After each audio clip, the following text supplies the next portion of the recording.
Son ami Prévert disait de lui qu'il conjuguait la photographie à l'imparfait de l'objectif.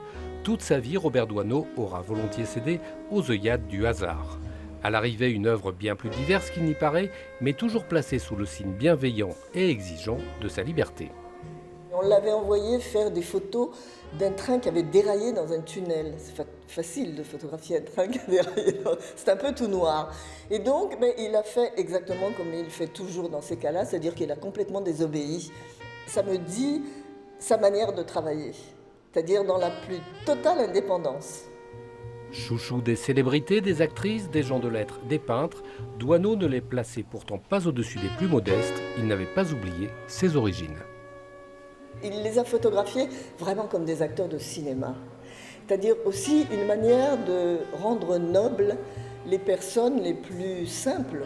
C'est pas vers eux que l'objectif des photographes se tournait. Mon père, oui. Dès le début, c'est ces gens-là qui l'intéressaient.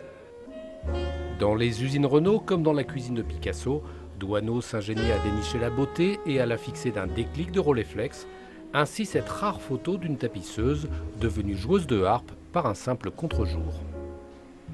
Il aimait le reportage, il aimait raconter une histoire.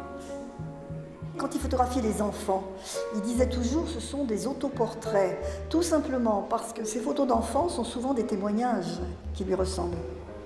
Ainsi Doisneau rattrapait-il peut-être sa propre enfance, pas très heureuse, en participant par l'image aux jeux des gamins des banlieues et surtout en jouant toujours de son œil esthète, espiègle autant qu'amical. Entre certains individus, il y a une fraternité. Et mon père ne recherchait que ça.